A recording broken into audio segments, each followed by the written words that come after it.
where we discussed equilibrium of a rigid body in 3 dimensions. That was the last topic of chapter number 5. Today we are going to start chapter number 6 और हमारा आज का lecture कल वाला जो makeup class है और इसके अलावा नेक्स्ट वीक के लेक्चर प्रोबेबली चैप्टर 6 के हवाले से ही होंगे और फिर नेक्स्ट की वीक के बाद जो आखिरी 2 या 3 वीक्स होंगे उसमें फिर हम फ्रिक्शन की बात करेंगे और थोड़ा सा इंटरनल लोडिंग की बात करेंगे. तो starting with chapter number 6, this chapter is going to be covered from the same text book जो इससे पहले हम फॉलो करते रहे, which is engineering mechanics statics by R C Hibbeler, और 12th एडिशन से ही हम तमाम प्रॉब्लम्स को जो है वो सॉल्व कर रहे होंगे. The topics which we are going to cover in this chapter, although इस चैप्टर में मजीद टॉपिक्स भी हैं, but we are going to cover these 3 topics जो कि आपको शो किए गए हैं. First of all there is going to be a introduction of truss क्या होती है, सिंपल ट्रसेस क्या होती हैं, ट्रस को डिज़ाइन करने के लिए कुछ हम अजम्पशंस देते हैं, वो अजम्पशंस क्या हैं उनके हवाले से हम बात करेंगे. Then there are 2 different methods for performing the analysis of a truss. The first method is the method of joints जो कि हम आज स्टार्ट करेंगे, and the second method is the method of section जो कि प्रोबेबली हम next week जो है वो डिस्कस करेंगे. अब ये जो 2 मेथड हैं ट्रस की एनालिसिस के, सबसे पहले तो ट्रस क्या होती है इसके हवाले से थोड़ी सी बात करते हैं और उसके बाद फिर हम इन 2 मेथड्स को तफसील के साथ इस चैप्टर में जो है वो देखेंगे. These 2 methods are based on the same principles of chapter number 3 and chapter number 5 जो हमने इससे पहले इस बुक में डिस्कस किए हैं. जो मेथड ऑफ जॉइंट है इट इज़ बेसिकली डिपेंडेंट और based on the principle of equilibrium of a particle. इसी तरह आपका जो मेथड ऑफ सेक्शंस है basically it is based on the principle of equilibrium of a rigid body. So आपके जो दोनों मेथड्स हैं ये उन्हीं दोनों प्रिंसिपल पे बेस करते हैं जो ऑलरेडी हम चैप्टर 3 और 5 में कवर कर चुके हैं. तो हम देखेंगे तफसील के साथ कि किस तरह किसी भी ट्रस स्ट्रक्चर की जो है वो आप फोर्सेस फाइंड कर सकते हैं using either the method of joint और द मेथड ऑफ सेक्शंस. किस वक्त कौन सा मेथड इस्तेमाल करना है वो भी हम तफसील के साथ जो है वो डिस्कस कर रहे होंगे while discussing these 2 methods. So starting with the introduction of truss. Truss होती क्या है? A truss is basically a structure composed of cylinder members. Cylinder से क्या मुराद है? Any idea? Thin members की हम बात कर रहे हैं. So यानी thin members की बात कर रहे हैं. A truss structure is basically composed of thin members joined together. और मेंबर से यहाँ क्या मुराद है? मेंबर से मुराद है rigid bodies. So rigid bodies, thin rigid bodies joined together at their end point. सो आपके पास ट्रस स्ट्रक्चर कब बनता है? जब आप थिन सिलेंडर मेंबर्स जो रिजिड बॉडीज हैं उनको उनके एंड से जो है वो ज्वाइन कर दें. These members commonly used in construction consist of either wooden struts, यानी ये जो मेंबर्स हैं रिजिड बॉडीज हैं ये या तो वुड की बनी होती हैं और प्रोबेबली ज़्यादा ये मेटल बार्स की बनती हैं. आजकल जो ट्रस स्ट्रक्चर्स बनते हैं वो ज़्यादातर मेटल बार्स के साथ आप बना रहे होते हैं. In particular plane trusses lie in a single plane and are often used to support roofs and bridges. हम जो भी ट्रस स्ट्रक्चर इस चैप्टर में पढ़ेंगे they are basically plane trusses. Plane trusses से क्या मुराद है कि they lie within the same plane, यानी आप के पास जितनी भी फोर्सेस एक्ट कर रही होंगी और वो स्ट्रक्चर खुद भी एक प्लेन में लाई करता होगा जो कि जनरली हमारा XY प्लेन होता है जो हम यहाँ कंसिडर करेंगे. So we are going to discuss plane trusses here which lies in the same plane and these trusses are often used to support roofs as well as bridges. Now the truss structure shown in this figure A is basically a typical example of a roof truss. हम इस figure A की बात कर रहे हैं. आपको ये जो ट्रस स्ट्रक्चर दिखाया गया है which is basically this particular structure, ये एक रूफ को सपोर्ट करने के लिए जो है वो इस्तेमाल किया जा रहा है. इसी तरह नेक्स्ट स्लाइड में हम ब्रिज ट्रस के हवाले से भी बात करेंगे. So in this figure the roof load is transmitted to the truss at the joints by means of a series of purlins. ये वो purlins लगे हुए हैं जिनके ऊपर ये रूफ लगी हुई है. तो रूफ का लोड इन purlins के साथ आपके इन joints के ऊपर जो है वो ट्रांसमिट किया जाता है. So the roof load is basically transmitted to the truss at the joints by means of a series of purlins. Since the loading acts in the same plane as the truss, so the analysis of forces developed in truss members will be 2-dimensional. यही 2-dimensional या planar view इस truss का यहाँ show किया गया है जिसमें आपके पास ये वो ट्रस स्ट्रक्चर है जो कि मैंने रेड से शो किया है और आपके पास जो रूफ है उसका लोड जो है वो इन तमाम जॉइंट्स के ऊपर जो है वो पर्लिन्स की मदद से आप ट्रांसफर कर रहे हैं. सो आई होप कि ट्रस होती क्या है और किस तरह लोड जो है वो रूफ का बर्दाश्त कर रही है ये आपको थोड़ा सा क्लियर हो गया होगा. जी, is it clear? Yes. Okay, now considering the second example of a truss structure, which is basically a bridge truss. So this figure, which is shown on the bottom left side of this figure, in this case, this truss is basically a bridge truss, and the load on the deck is first transmitted to the stringers, then to the floor beams, and finally to the joints of the two supporting side trusses. अब इसमें जो हम truss की बात कर रहे हैं वो बेसिकली ये स्ट्रक्चर है जो हम प्लेन ट्रस के तौर पे ले रहे हैं. So this is the structure which is being called as a truss. इसमें आपके ऊपर ये जो ब्रिज का लोड है ये सबसे पहले ट्रांसफर किया जाता है टू द डेक. ये जो ब्राउन कलर का डेक नजर आ रहा है, डेक से ये लोड ट्रांसफर किया जाता है to a series of stringers. ये आपके पास स्ट्रेंजर्स हैं और ये फ्लोर बीम्स हैं, और इनकी मदद से ये सारे के सारा लोड इन जॉइंट्स के ऊपर ट्रस की जो है वो आप ट्रांसमिट करते हैं. So like the roof truss, the bridge truss loading is also coplanar. इसमें भी तमाम के तमाम लोडिंग जो है वो चूंकि एक ही प्लेन में होती है, तो हम इस ट्रस को भी जो है वो कोप्लेनर कह सकते हैं. जिस तरह हमने पहले कहा है कि हम इस चैप्टर में या इस क्या कहते हैं स्टैटिक्स के कोर्स में जितनी भी ट्रसेस कंसिडर करेंगे, basically all those stresses are going to support coplanar forces. आपके पास ट्रस भी जो है वो सिंगल प्लेन में होगी और लोडिंग भी आपके पास उसी प्लेन में हो रही होगी, which is generally the xy plane जो कि हम कंसिडर कर रहे होते हैं. So this is the xy plane, और ये ट्रस भी इसी प्लेन में लाई करती है और आपकी लोडिंग भी जो है वो इसी xy प्लेन में जो है वो हो रही है. So when bridge और roof truss extend over large distances, अब आप देखें दोनों ट्रसेस को अगर हम देखें, आप को लेफ्ट साइड पे ये किस तरह की सपोर्ट नजर आ रही है on this roof truss. Can you identify this type of support? जी, कौन सी सपोर्ट है? आपकी आवाज बहुत हल्की आई है. It is a pin support. Okay, what about point A? Roller है सर. ये रोलर है सर. रोलर है. तो आपने किया क्या है कि एक तरफ पिन लगाई है, दूसरी तरफ रोलर लगाया है. अगर दोनों तरफ पिन लगा देंगे तो फिर क्या हो जाएगा? फिक्स्ड. सपोज आप कहते हैं कि आपने लेफ्ट साइड पे, अब अगेन इस ट्रस को देखें, यहाँ अगेन लेफ्ट साइड पे पिन है और राइट साइड पे आपने रोलर प्लेस किया हुआ है. अगर आप राइट साइड पे भी पिन लगा दें तो उसका नुकसान क्या होगा, कोई बता सकता है? वो दोनों तरफ से एक्सपेंशन है. दोनों तरफ एक्सपेंशन. Yes sir. दोनों तरफ फिक्स हो जाएगी. सो जब दोनों तरफ फिक्स हो गई तो एनवायरमेंटल इफेक्ट्स की वजह से अगर इन मेंबर्स में कुछ एक्सपेंशन या कॉन्ट्रैक्शन होती है तो क्या ये पिन सपोर्ट अलाउ करेगी? No sir, expansion pin support expansion नहीं हो सकता. ट्रस है वो उसी हिसाब से डिस्टॉर्ट हो जाएगी. सो इन इफेक्ट्स से बचने के लिए जनरली आप एक तरफ रोलर लगा देते हैं. रोलर का फायदा क्या होता है? रोलर जो है वो इस डायरेक्शन में ट्रांसलेशन को परमिट कर सकता है. ऐसे ही है? जी सर. सो एक तरफ पिन और एक तरफ रोलर का फायदा ये होता है कि जो एनवायरमेंटल इफेक्ट्स की वजह से एक्सपेंशन या कॉन्ट्रैक्शन, अगेन हम जो एक्सपेंशन कॉन्ट्रैक्शन की बात करें वो मीटर्स में नहीं है, वो माइक्रोमीटर्स या मिलीमीटर्स की फॉर्म में जो अगर कुछ एक्सपेंशन आ रही है इन मेंबर्स में तो वो जो है वो ट्रस अपने आप को जो है वो ऑटोमेटिकली अपनी शेप को बरकरार रखते हुए अपनी एडजस्टमेंट कर सकती है अगर आपने एक तरफ से उसको रिजिड ना रखा हो. तो दैट्स व्हाई जनरली जब हम ये रूफ ट्रसेस या ब्रिज ट्रसेस बना रहे होते हैं तो इसको हम एक तरफ से पिन कनेक्टेड कर देते हैं और दूसरी तरफ से हम इसको रोलर या रॉकर कनेक्टेड जो है वो कर देते हैं, ताकि जो माइनर जो डिफॉर्मेशंस हैं, एक्सपेंशन और कॉन्ट्रैक्शन इन मेंबर्स में हो रही है, उनको ये ट्रस स्ट्रक्चर जो है वो बर्दाश्त कर सके. तो आपको ये दो एग्जांपल दिखाई गई हैं, रूफ ट्रस की और ब्रिज ट्रस की. इससे आगे इस चैप्टर में हम बेइंतहा ट्रसेस देखेंगे जिनके मुख्तलिफ नाम होंगे.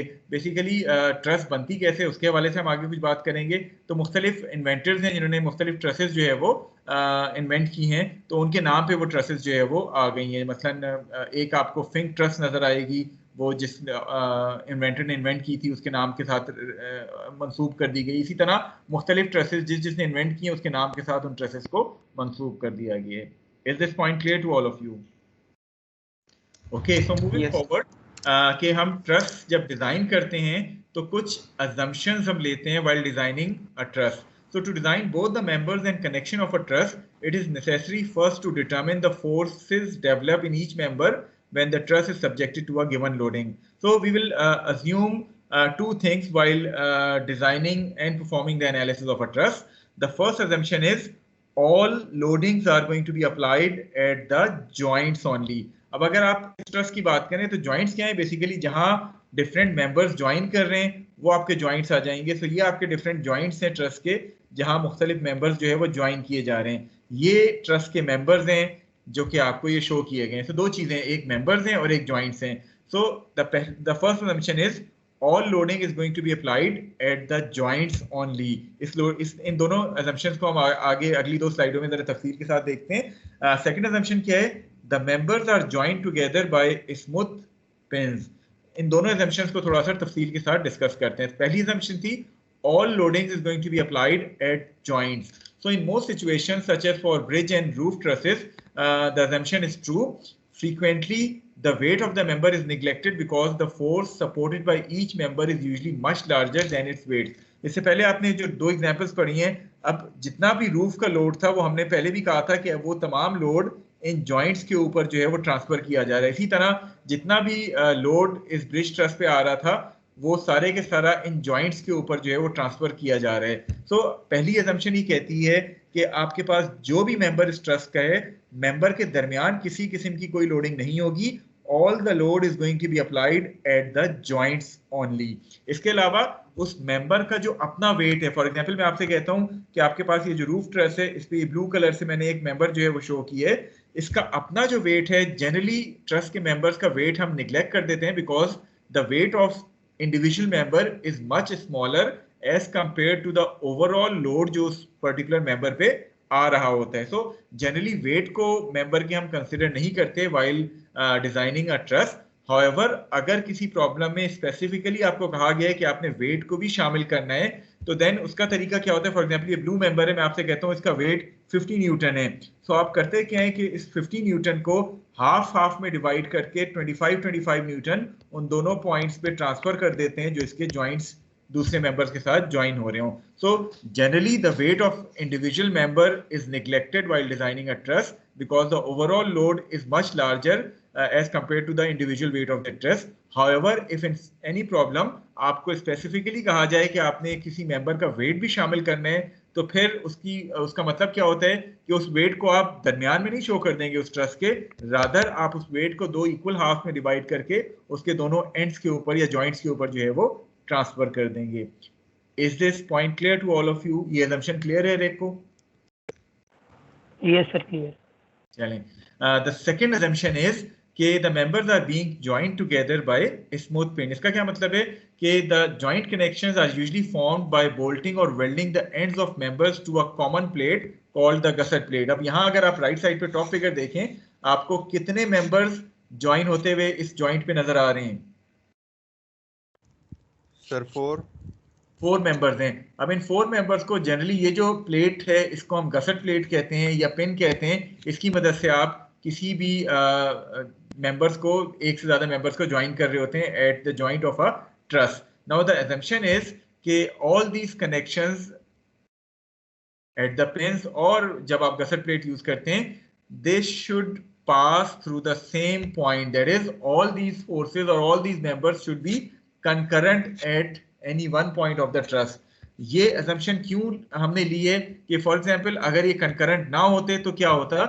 अगर ये concurrent ना होते तो फिर ये मोमेंट प्रोड्यूस कर रहे होते, बिकॉज सपोज मैं कहता हूँ कि आपके पास ये मेंबर इस तरफ लगा हुआ है, ये मेंबर इस तरफ लगा हुआ है, तो प्रोबेबली ये आपका कपल जो है वो बना रहा होता अगर इनके दरमियान परपेंडिकुलर डिस्टेंस होता। So that's why the assumption is कि जितने भी मेंबर्स ज्वाइन किए जा रहे हैं किसी एक जॉइंट पे, ये तमाम के तमाम कंकरेंट हैं किसी एक पॉइंट पे, ताकि किसी किस्म की मोमेंट डेवलप ना हो। सो पहली assumption क्या है कि जितना भी लोड आएगा वो जॉइंट्स पे आएगा, और सेकंड assumption क्या है कि आपके जितने भी मेंबर्स उस जॉइंट पे ज्वाइन हो रहे हैं वो तमाम के तमाम कंकरेंट हैं एक पॉइंट पे, ताकि किसी किस्म का मोमेंट डेवलप ना हो। Are these two assumptions clear to all of you? Yes sir. Yes. Okay, so moving forward, जब हम ट्रस्ट के डिफरेंट मेंबर्स की बात करते हैं तो हर मेंबर जो है उसके ऊपर जिस तरह भी बात हुई सिर्फ जॉइंट पे फोर्सेस आएंगी। इट मींस कि उनमें से हर मेंबर ट्रस्ट का जो है वो as a two force member के तौर पे हम ट्रीट कर सकते हैं। Can anyone of you define me what a two force member is? हमने पिछले चैप्टर में डिस्कस किया था। What is a two force member? Definition. Sir, its magnitude of the forces are equal but opposite direction is opposite and they pass it through a single line. ये तो आप उसकी इक्विलिब्रियम की कंडीशन बता रहे हैं, मैं तो सिंपल आपसे डेफिनेशन पूछ रहा हूँ टू फोर्स मेंबर की। So where two forces act. So a two force member is basically a rigid body on which only two forces act at two different points. यही definition है. Yes, sir. Yes, sir. So अगर हम truss की बात करें, जिस तरह अभी हम बात कर रहे थे, किसी भी एक मेंबर को उठाएंगे, फॉर एग्जांपल मैं इस मेंबर को उठाता हूं, अभी बात हुई है कि इस पे सारे के सारा लोड जो है वो जॉइंट्स पे ट्रांसफर होगा. इट मींस कि किसी भी मेंबर को जब आप उठाएंगे ट्रस के, उसके ऊपर चूंकि सिर्फ जॉइंट के ऊपर लोड आ रहा होगा, तो हर मेंबर को मैं as a two force member के तौर पे ट्रीट कर सकता हूं. Isn't it? Yes, sir. Okay, now in order to be that two force member to be in equilibrium, अब आप वो conditions की बात करें. What are the conditions for equilibrium of a two force member? So momentum equal or forces along the axis, तीन axis. To force member के लिए equilibrium की जो कंडीशंस हमने लास्ट चैप्टर में पढ़ी थी वो क्या थी कि बोथ दोस फोर्सेस जो कि दो पॉइंट्स पे एक्ट कर रही हैं, they should be equal in magnitude, opposite to each other, and their line of action should be same. That is the line joining those 2 points जिसके ऊपर वो forces act कर रही हैं. ऐसा ही है? Yes, sir. So because of these assumptions, Yes, each truss member will act as a two force member, and therefore the force acting at each end of the member will be directed along the axis of that member. So if the force tends to elongate the member, कि अगर मैं इस पहली figure को देखूं, both these forces are trying to elongate this member, यानी इसकी length को इंक्रीज करने की कोशिश कर रही हैं. So these forces are basically termed as tensile forces, whereas if the forces tends to shorten the length of the member, then those two forces are basically termed as compressive forces. So her truss का member या compression में होगा या tension में होगा.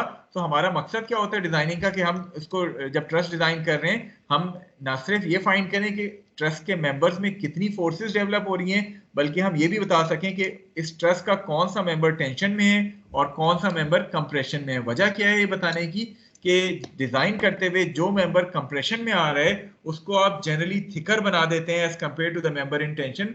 वजह क्या है थिकर बनाने की कि कंप्रेसिव फोर्सेस की वजह से देयर इज अ प्रोबेबिलिटी कि अगर आप इसको थिन बनाते हैं तो देयर इज अ प्रोबेबिलिटी कि ये मेंबर जो है वो बकल कर जाएगा. बकल से क्या मुराद है, कोई बता सकते हैं? बकलिंग क्या होती है? तो स्नैप करके टूट जाएगा.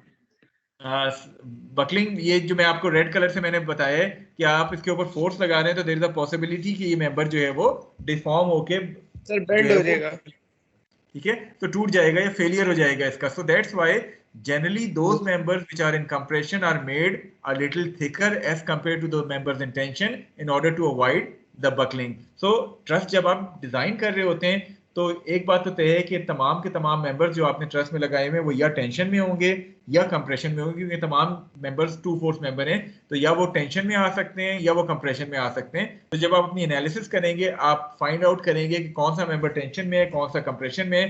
तो डिजाइन करते हुए जो कंप्रेशन वाले मेंबर्स हैं उनको जनरली आप थोड़ा सा ज्यादा थिक बना देते हैं as compare to the members in tension, ताकि बकलिंग को आप अवॉइड कर सकें, क्योंकि बकलिंग में वो मटेरियल ज्यादा जल्दी फेल हो जाता है as compare to tensile loading. Is it clear to all of you? Yes, sir. अच्छा, मुझे एक और बात बताएं. जब मैं कहता हूं कि जब हम पार्टिकल की बात कर रहे थे, अगर आपके पास पार्टिकल के ऊपर जो मुख्तलिफ फोर्सेज आ रही हैं वो टेंशन में आ रही हैं, तो टेंशन फोर्स को आप पार्टिकल के ऊपर किस तरह रिप्रेजेंट करते थे? Reaction force. नहीं, उसको ड्रॉ किस तरह करते थे फ्री बॉडी डायग्राम पे? Arrows. Away from that particle, isn't it? Yes, sir. अगर आपके पास कंप्रेसिव फोर्स उस पार्टिकल पे एक्ट कर रही है, जिस तरह एक आध प्रॉब्लम हमने देखा था वो जो फिश डायरेक्ट वाला था, उसमें कंप्रेसिव फोर्स आ रही थी, तो कंप्रेसिव फोर्स को पार्टिकल पे अगर हमें शो करना हो तो किस तरह शो करते थे? So towards particle. Towards the particle. Towards that particle. तो इसी तरह Yes, जब हम आगे अपने ट्रस की एनालिसिस पे आएंगे तो जो मेंबर कंप्रेशन में होगा उसमें अगर कंप्रेसिव फोर्स डेवलप हो रही है तो हम उस फोर्स को जब शो करेंगे तो उस जॉइंट पे हम टुवर्ड्स दैट जॉइंट शो करेंगे. अगर टेंसाइल फोर्स डेवलप हो रही है तो हम उसको अवे फ्रॉम दैट जॉइंट जो है वो शो करेंगे. सो अजम्पशन वही है जो हमने पार्टिकल के लिए यूज की थी, जिस तरह बात हुई थी. मेथड ऑफ जॉइंट बेसिकली आपका बेस कर रहे हैं on the principle of equilibrium of a particle. इसी तरह मेथड ऑफ सेक्शन जो है वो आपका बेस करेगा on the principle of equilibrium of a rigid body. So थोड़ा सा अब अगर आपको ये assumptions क्लियर हो गई हैं, थोड़ा सा हम बात करते हैं ट्रसेस के हवाले से कि ट्रस बनती कैसे है. If three members are pin connected at their ends, they form a triangle truss that will be rigid. क्या आपने किया क्या कि तीन मेंबर्स को ज्वाइन कर दिया at their ends और एक पॉइंट पे A पे ऊपर आपने पिन जॉइंट लगा दिया, B के ऊपर आपने रोलर लगा दिया. Now this is going to form a rigid truss जो कि आपको ये शो की गई है. Now we attach two more members to this rigid truss at different angles जो कि हम जिस एंगल पे भी लगाना चाहें. तो आपके पास ये दो मेंबर्स आपने लगाए, आपका ये ट्रस जो है वो अब एक्सपेंड कर गया. इसी तरह आपको ज्यादा लोड सपोर्ट करना है, आप इसके साथ इसी फॉर्म में मेंबर्स को ऐड करते चले जाएं, आपका ये ट्रस जो है वो एक्सपेंड होता चला जाएगा. तो ट्रस किस तरह बनता है? बेसिकली आप रिजिड मेंबर्स को उनके जॉइंट्स पे कनेक्ट करते चले जाते हैं, आपको ये सारे के सारे मेंबर्स जो है वो ट्रस के तौर पे आ जाते हैं. आपको ज्यादा लोड जो है वो बियर करना है, आप इस ट्रस को स्ट्रॉन्ग कर दें, आप बीच में ये वाली एक बार भी शामिल कर दें कि यहाँ एक अलग जॉइंट लगा दें, यहाँ अलग. तो आप इस तरह मुख्तलिफ मेंबर्स को ऐड करते चले जाएं डिफरेंट जॉइंट्स, तो आपकी ये ट्रस जो है वो एक्सपेंड होती चली जाएगी. Is this point clear to all of you कि ट्रस बनती कैसे है? आप इसका एंगल चेंज करते चले जाएं, आपको एक नई ट्रस जो है वो मिलती चली जाएगी. मेंबर्स का एंगल जो है वो आप चेंज करते चले जाएं. So if a truss can be constructed by expanding these basic triangular trusses, हम उसको एज अ सिंपल ट्रस के तौर पे जो है वो डील करते हैं. ओके, अब हम अपने मेन टॉपिक पे आते हैं which is the method of joint. I hope कि ट्रस हर एक को क्लियर है क्या होती है, क्या assumptions हैं ट्रस को डिजाइन करने के हवाले से. yes. चलें, so now moving to our first main topic of this chapter. अगर हम इस चैप्टर को ब्रॉडली देखें, it comprises of two major topics. The first one is analysis of a truss using the method of joints, and the second one is analysis of the truss using the method of sections. So in order to analyze or design a truss, it is necessary to determine the force which is being exerted in each of its member. So one way to do this is to use the method of joint. कि जब भी हम truss की बात करते हैं तो truss को डिजाइन करने के हवाले से जरूरी है कि किसी तरह आप ये डिटरमिन कर सकें कि किस मेंबर में कितनी फोर्स डेवलप हो रही है उस लोड को बर्दाश्त करने के नतीजे में. वो फोर्स क्यों जरूरी है फाइंड करना, कोई बता सकता है?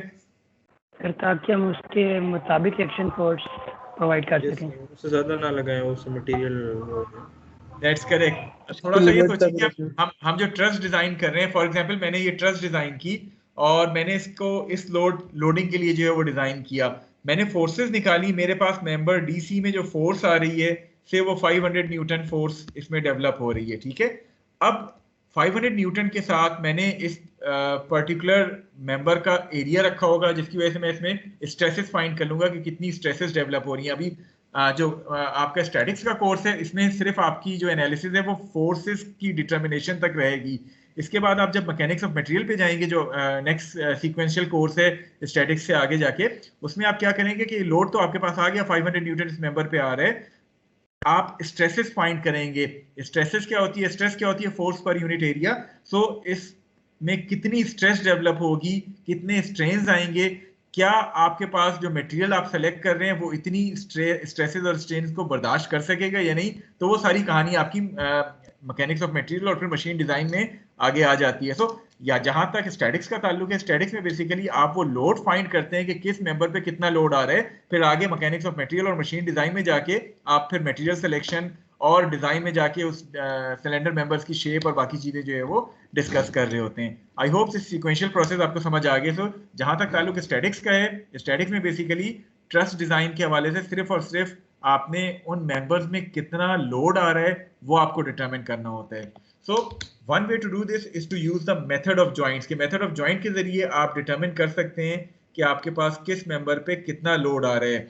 This method is based on the fact that if the entire truss structure is in equilibrium, यानी अगर वो complete truss जो है वो equilibrium में है, it means के उसके तमाम जॉइंट्स भी जो है वो इक्विलिब्रियम में होंगे। सो जॉइंट को हम एज अ पार्टिकल के तौर पे लेके इक्विलिब्रियम की इक्वेशन जो है वो अप्लाई कर सकते हैं।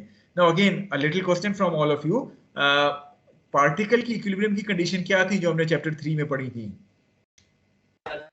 सर फोर्सेस का जो एक्स और वाई डायरेक्शन में क्या कहते हैं एक्ट करी होती है, उनका सम क्या कहते हैं, जीरो होना चाहिए। तो हमने मोमेंट को क्यों नहीं कंसीडर किया था पार्टिकल के लिए?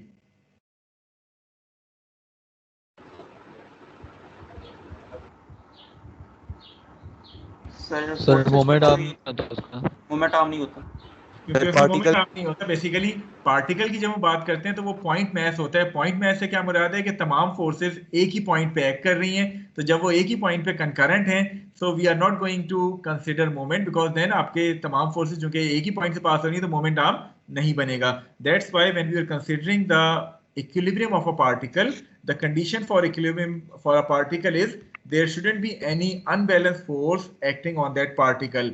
It means कि ये आपके पास जो वेक्टर इक्वेशन है, और चूंकि हम 2 डायमेंशन की बात कर रहे हैं, तो आपके पास 2 कंपोनेंट इक्वेशंस आ जाती हैं, summation fx equal to 0 and summation fy equal to 0।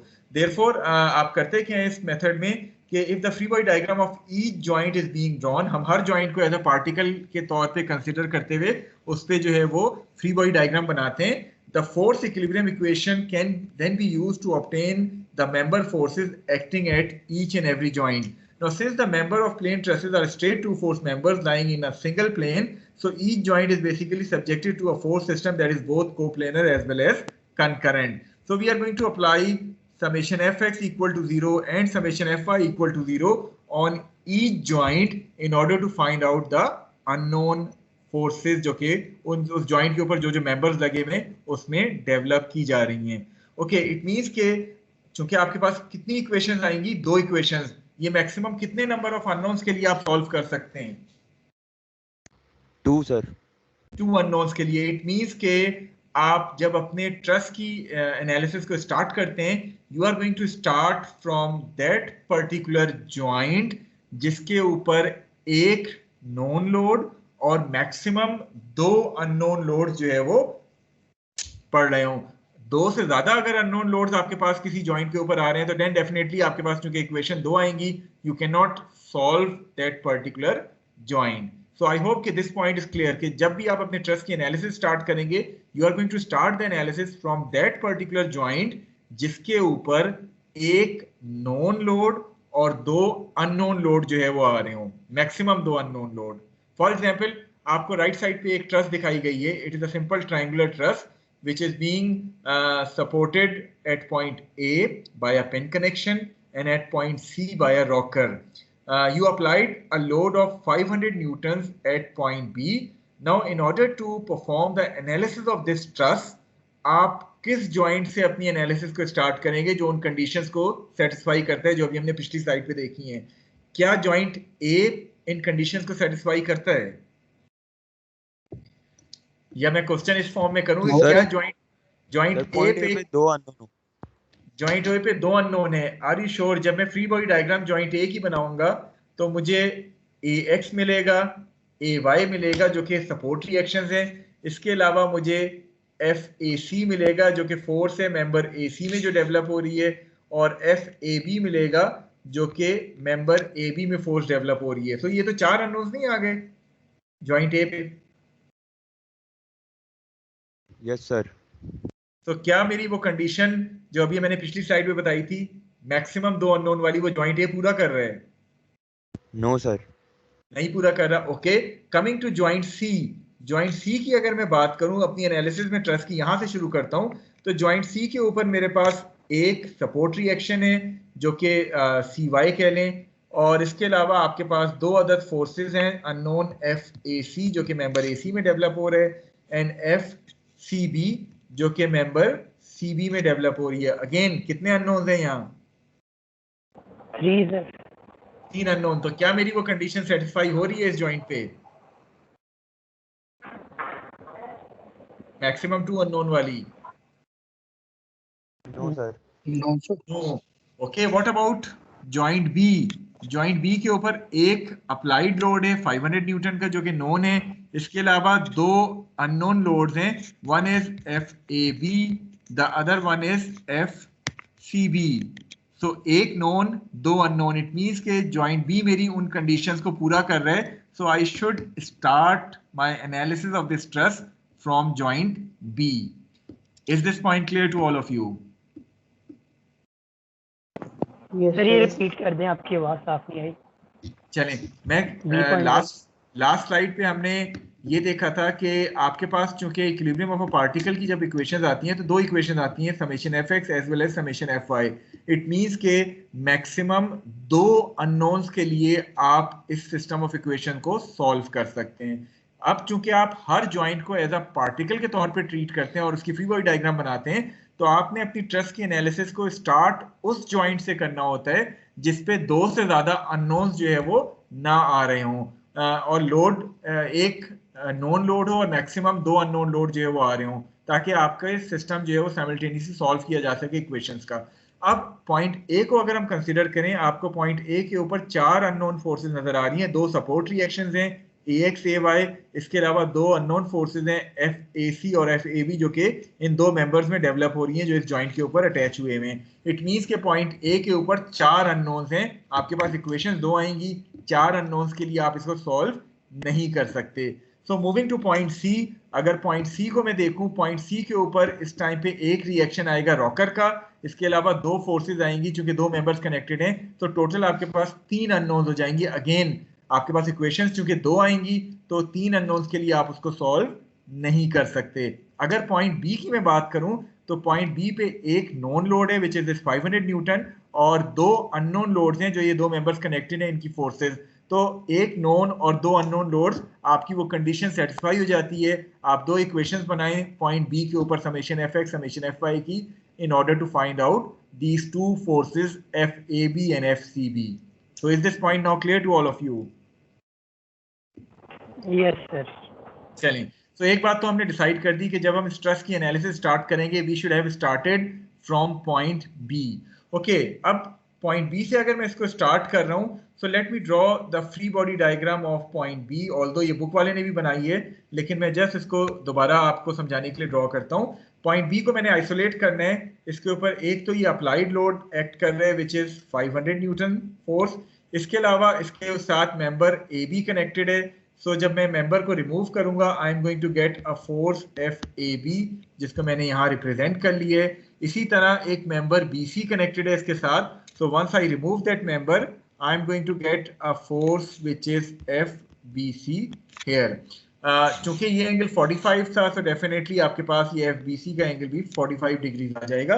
So your free body diagram is now complete. Now इस फ्री बॉडी डायग्राम को देखें जो कि मैंने यहाँ ड्रॉ की है, और एक फ्री बॉडी डायग्राम ये बुक वाले ने ड्रॉ की है. What is the difference between these two diagrams?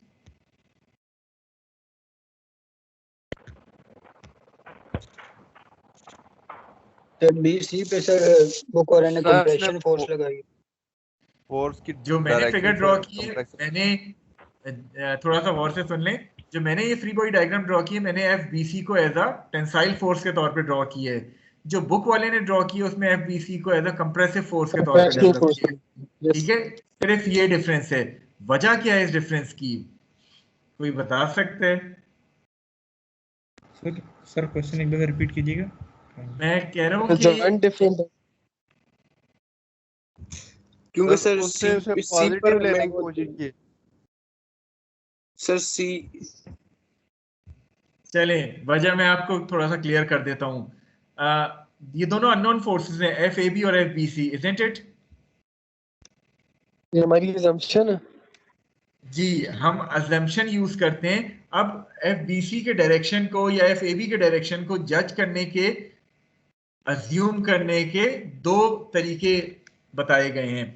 पहला मेथड assumption का क्या है कि आप अपने एक्सपीरियंस की बेस पे जज करें कि कौन सा मेंबर टेंशन में होगा और कौन सा मेंबर कंप्रेशन में होगा, या रैंडम सेलेक्ट कर लें कुछ मेंबर्स को टेंशन में कुछ मेंबर्स को कंप्रेशन में. इक्वेशंस ऑफ इक्विलिब्रियम अप्लाई करें, जिस मेंबर का सोल्यूशन नेगेटिव आ जाए उस हवाले से, उस मेंबर के हवाले से आप अपनी assumption को रिवर्स कर लें. मसलन यहाँ मुझे इंस्पेक्शन बता रहा है कि जब मैं ये फोर्स इस डायरेक्शन में अप्लाई करूंगा तो ये वाला लिंक जो है वो खींच रहा होगा और ये वाला लिंक जो है वो कंप्रेस हो रहा होगा। तो एक्सपीरियंस ये कहता है कि इस पे कंप्रेसिव फोर्स डेवलप होगी, इसके ऊपर टेंसाइल फोर्स डेवलप होगी। बट ये सिंपल ट्रसेस में तो जो है वो assumption या एक्सपीरियंस से आप जज कर सकते हैं। जो ट्रस्ट स्ट्रक्चर कॉम्प्लिकेटेड होता चला जाएगा वो एक्सपीरियंस या वो जजमेंट आपकी जो है वो मुश्किल होती चली जाएगी। Therefore, we are not going to use method number 1 for the assumption of force in any member. Rather, we are going to use method number 2 at all times. Method number 2 क्या कहता है कि बजाय इसके कि मैं सोचूं कि कौन सा मेंबर कंप्रेशन में है, कौन सा मेंबर टेंशन में है, मैं इनिशियली तमाम मेंबर्स को टेंशन के अंदर जो है वो अज्यूम कर लूं, ताकि जिस मेंबर का भी सोल्यूशन के बाद साइन नेगेटिव आ रहा है उसके हवाले से मैं अपनी अजम्पशन को रिवर्स करके कह दूं कि वो कंप्रेशन में। So method number 2 is much easier to understand. Otherwise method number 1 में आप कुछ को टेंशन में करेंगे, कुछ को कंप्रेशन में करेंगे। अगर कंप्रेशन वाले का साइन नेगेटिव आ जाए तो आप उसको टेंशन में कन्वर्ट करेंगे, अगर टेंशन वाले का साइन नेगेटिव आ जाए तो आप उसको कंप्रेशन में करेंगे। वो थोड़ा सा ज्यादा कंफ्यूजन हो जाता है। So we are always going to use method number 2 for assuming the direction of any unknown force. और ये अजम्पशन या मेथड नंबर 2 क्या है कि हम हमेशा हर मेंबर को टेंशन में अज्यूम करेंगे, सॉल्व करेंगे। जिस मेंबर का साइन भी नेगेटिव आ जाएगा उसको उसके हवाले से हम अपनी अजम्पशन को रिवर्स कर लेंगे। Is this point clear to all of you? Sir इस कन्वेक्शन का कोई रीजन है कन्वेंशन रखने का इस तरह की? देखिए रीजन कोई नहीं है। आपकी अननोन फोर्सेस, जैसे पहले भी आपने चैप्टर नंबर 5 में पढ़ा है, चैप्टर नंबर 5 में असम्पशन क्या होती थी अननोन फोर्स के हवाले से? पॉजिटिव। आप उसको पॉजिटिव एक्सिस की तरफ लेते थे। वजह यही थी कि उसमें भी आप चाहते तो नेगेटिव की तरफ ले सकते थे ना, लेकिन हमने अज्यूम क्या किया था कि कंफ्यूजन से बचने के लिए हमने कहा था कि हर अननोन को हम पॉजिटिव लेंगे ताकि जिसका साइन भी नेगेटिव आ जाए उसके हवाले से हम अजम्पशन को रिवर्स कर दें। यहाँ भी आपकी जितनी अननोन फोर्सेस हैं आप उन तमाम अननोन फोर्सेस को टेंशन के तौर पे किसी एक के तौर पे अज्यूम कर लें, ताकि किसी भी फोर्स का जब नेगेटिव साइन आए तो आपको सोचना ना पड़े कि इनिशियली आपकी अजम्पशन क्या थी और अब क्या हो जाएगी। आप चूंकि टेंशन में हर मेंबर को ले रहे हैं तो ऑटोमेटिकली नेगेटिव साइन आपका उस मेंबर को कंप्रेशन में कर देगा। इसलिए हम अपनी चीजों को सिंप्लीफाई कर रहे हैं इसी एक अजम्पशन के हवाले से। ठीक है, ओके चलें। So we are going to stop at this point.